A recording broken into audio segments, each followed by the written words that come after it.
All right. Welcome to the latest Adventures with Pappa J. This week, I went adventuring down to the Game On Expo in Phoenix. Gamester 81 started this in, 2015 probably. Anyway, I've always seen it. I've never went. This year I went, so I'm going to tell you about it and show you my pickups.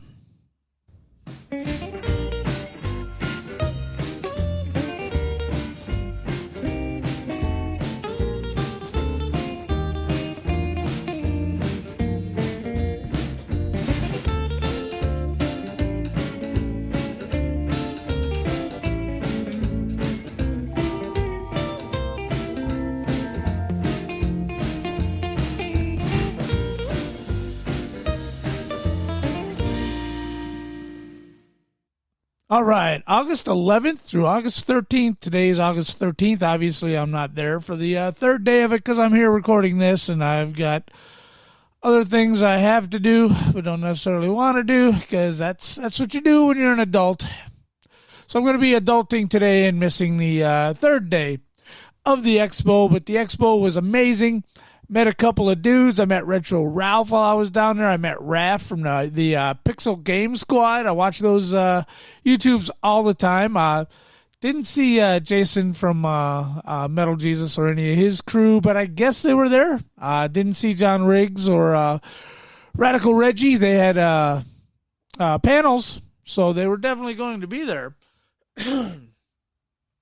But, yeah, I was there. The open arcade. I was looking forward to going to see the free arcade games and playing the arcade games, and I love arcade games. And the thing about arcade games, you're like, hey, Pappa J, you got your arcade in the back. And you know what I love about arcade one-up machines is that I love that it's the feel and the look and the form factor of an arcade machine right in your own home or game room. And I love it. I love it to death. But yet at the same time, when you get your hands on an actual machine with a CRT and the actual controls, it's still exciting. So you get everything at home and still get to be excited when you're out and you run into the real thing. So really, it's a great setup, and I love it. But I was playing the free play arcade games and pinball machines. Man, they had Hot Wheels pinball, Star Wars, Mandalorian. They had all the latest pinball machines and all that great stuff. So I had a wonderful time. Let's see, what else was there? The vendors from all over the place. Little disappointing. I was hoping to find some Atari Age for my 7800, my 5200. Not only could I not find Atari Age, I couldn't even find in that whole floor an RF cord for my 7800, which I lost. I'm going to have to resort to eBay. Bite the bullet and resort to eBay so I can get my 7800 hooked up. But I couldn't find one. No Atari Age stuff. I wanted to buy some Popeye and Qbert for the systems they were never made for. Couldn't find a ColecoVision. They had a Sega Saturn there for $120. I ended up not getting that. I will show you what I did get, because I did get a new system. That was one of my goals, was to get a new system, and I did get a new system. But I heard a lot. This is my first video game convention, and I heard a lot about convention pricing. Oh, watch out for that convention pricing. I didn't really see it. I mean, some of the stuff there was definitely overmarked, but look around. You can find it for a decent value. And we're at a weird time in society right now when it comes to things like flea markets and conventions. Used to be you had to bring cash with you because nobody took cards. Now, some people take cards, some people take cash. And because most people do take cards, and they take 3.5%, I feel bad for these guys. They're not living the life of Riley, and the old banks have taught us to rely on these cards so they get 3.5% of every transaction. It's a new tax. It's unbelievable. Pisses me off. So anyway, I feel bad for these guys. Take you a pocket full of cash. And the reason you want to do cash, two reasons. One, you're cutting out the middleman. And 2, when you're dealing with cash, cash is king. And if you want to make deals, you want to get yourself a stack of stuff, and it's harder to make deals the fewer items you have, but you got a stack of stuff and you got cash, these guys are going to deal. I talked everybody down at least 20%, most of them down 30%, because I had cash. Hey, here you go. Here's cash money, right? So I learned that early on by accident, because the first retailer I went to didn't take the card. So when I came back with the cash and said, man, I had to walk all the way over there. The cash machine is at the other end of the convention. And, I could tell that they were like feeling for me. And I said, tell you what, man, I'll take this, this, and this. How about I pay this? And they were cool with it. I went and got more cash. Cash is king at conventions, man. You don't want to use your card if you don't have to. It's nice that you can, but you don't want to. So what did I get? Oh, man. First thing, for $1, for $1, man. This one dude, this one shop had a dollar bin. 3 of them, exact. 3 big, huge dollar bins with random crap thrown in there. It might work. It might not work. Mostly controllers, a lot of amiibos, okay, for $1. And he was telling everybody, hey, for $100, you can take all 3 of these bins and I'll load them out to your car for you. And it cracked me up. So I was like, hey, $1 for this? Even if it doesn't work, it's going to look good on my shelves, right? It worked. And the guy said it'll probably work. He goes, I don't see why it wouldn't work. It's just been sitting in my store and I want to get rid of it. I said, all right. For $1, I'll take a chance. For the PlayStation 1, and it's also got a hookup here for old-style PCs. But, it worked. I played it on Need for Speed, the OG. I played it on Gran Turismo. I mean, it works perfectly. It's got a little shifter here, the whole 9 yards. I had one of these back in the day. Because before Call of Duty came out, I used to play video games just to pass the time between racing games, because racing games was and still is my thing. So I had one of these, and now I have it again, and it works beautifully. Love it to death. Also, for $1 from those same guys, I got this. It'll work on the Atari 2600. I imagine it'll work on television or Genesis. It's got 2 buttons, but it does have a switch here that says base switch or stick switch. So I'm going to imagine only one button works at a time. But it does work with my 2600. Great investment. Love it to death. From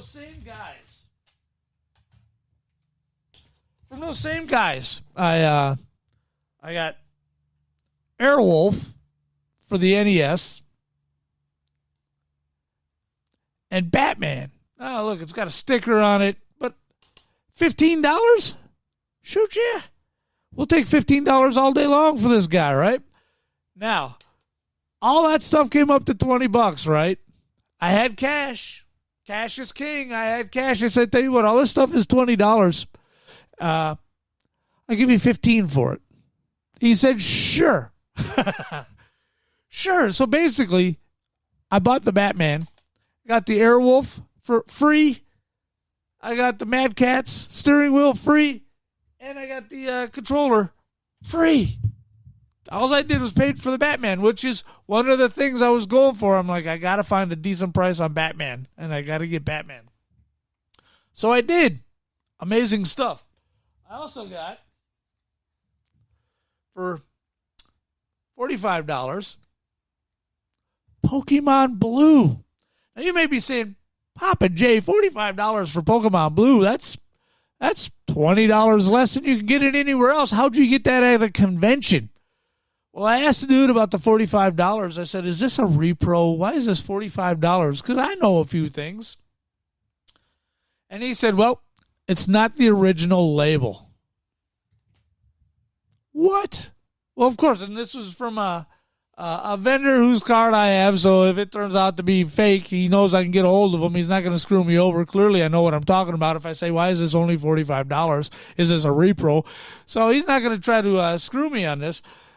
he said he got it as a trade-in from a guy who, and he checked it out, and it's not. You can even see that the screw has been taken out. He's not a fool. He checked it out. The label is not the original label, but it is an official label. He wrote somehow. He's got a connection somewhere. He wrote Nintendo, said his label for his Pokemon Blue was messed up, and they sent him a new label. So it's an official label. It's just not the original label. And I said, $45. Are you kidding me? Yes, let me get this. So that was another thing I went down there to get was I wanted an old school Game Boy Pokemon because I have the big toaster sized Game Boy right over there. You know, that great big brick with buttons and a D-pad. I have it. Not only that, but I've got the Hyperkin Cube, they call it. And it plays Game Boy and Game Boy Advance games, and Game Boy Color too, on your TV 720p. So I've got a myriad ways of playing this bad boy, and I'm super happy to have an original Pokemon game. It's awesome. Now, what else did I get? All right. That's Spyro the Dragon, Game Boy Advance. Spyro 2, actually. And that's an awesome game. Roger Rabbit for the NES. This is a good game. I remember renting this back in the day. It's LJN, so it's not a great game. It's a good game. Also, oh man, there's so much stuff. $12 from House of Used, which is local here. House of Used, fun time. You ever get a moment, go down to House of Used. You're going to love it. Pac-Man Fever on the GameCube without the instruction book, $12. Anytime you find a non-sports GameCube game with a case for under $20, you best pick it up because they ain't getting any cheaper, and they never, ever will. Okay, another holy grail, $15, Wario's Woods. Such a fun game, and now I finally have it for my Super Nintendo.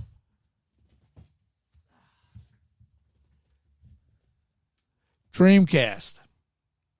F355 Challenge. This was an arcade game, and it's an arcade game that had 3 screens, right? Brilliant arcade game. One of the little Easter eggs in this jammy is you can hook 3 Dreamcasts together and 3 TVs, and you can have that 3-screen experience. I'll never do it. I got 1 Dreamcast. It's sitting back there on my main gaming stand, but I'll play the hell out of this. This is a great game. There we go. 2 for $5. They had a box there. One of the vendors had a box, 2 for $5. So for $5, I got Grand Theft Auto Vice City, just the game in the case. That's fine. Fallout 3 complete. What? For $5? Who the heck wouldn't do this? I'll do it. Now the coup de grace. I'm going to get a new system. And I got this new system from a place called Starfire Mods. Now, I don't know if you'll be able to get to their website. Is this going to click on there good enough?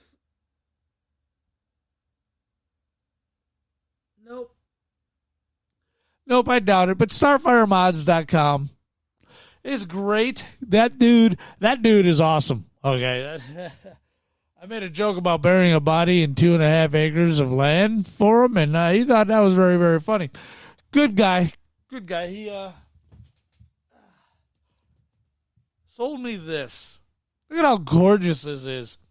Now, he's got them various mods. This one's got a screen mod.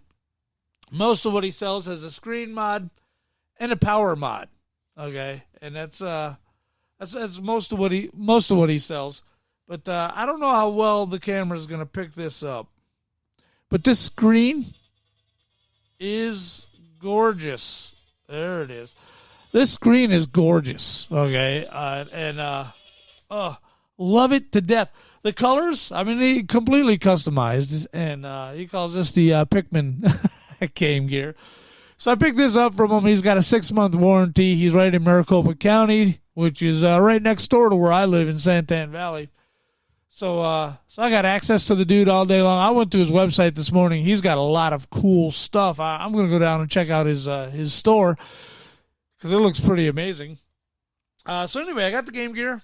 Obviously, Spider-Man and the Sinister Six. And, here's my other Game Boy Advance. I knew I had another Game Boy Advance game. Simpsons Road Rage for the Game Boy Advance. Awesome, man. Hey, who doesn't love Simpsons? Wimbledon Tennis was in here. I didn't buy it. It was in there. I went back yesterday. When I went back, I took it back to him, said, hey, man, this was in there. He goes, what cart? I don't know what you're talking about. There's no cart in there, which is his nice way of saying just keep it. So I got Wimbledon Tennis. Don't know if I'll ever play it. Star Wars for the Game Gear. So much fun. Love it to death. Return of the Jedi. Super Return of the Jedi. This is really good. And WWF Raw. I mean, I've got it on the Genesis. I got it on Super Nintendo. I might as well have it on Game Gear. So yeah, all of those games, the modded Game Gear, $300. Okay, that was my big birthday present from the old lady. My big expenditure. So it was $300 for that. I spent way too much money this weekend. But shoot, man, you come across deals like these, you don't just leave them in the box. You got to go grab them, take them home. So anyway, that was my experience with the Game On Expo. Will I be going next year? I'm not sure. Probably, depending on money and time. But look at this. Look at this. I may be going here on August 26th. Hey, whose birthday is August 26th, huh? Anyway, this is August 26th as well. A terror convention, a horror movie convention? Bro, I'm way into horror movies, so I might be going to that.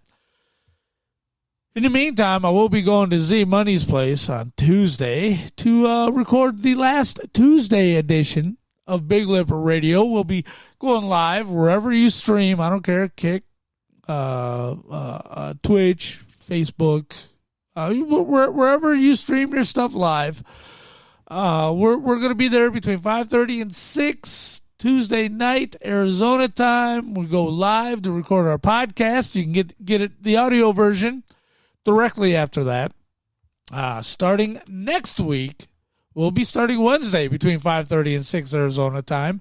So if you want to catch us live, that's how you do it. If you want to catch the audio portion, just go to Big Lip Radio wherever you get your streamings or your podcasts, because we're on all of them, from iTunes to Google to SoundCloud to everything. We're everywhere. iHeartRadio, Spotify. We're everywhere. So anyway, thank you for your time, and I will catch you Tuesday.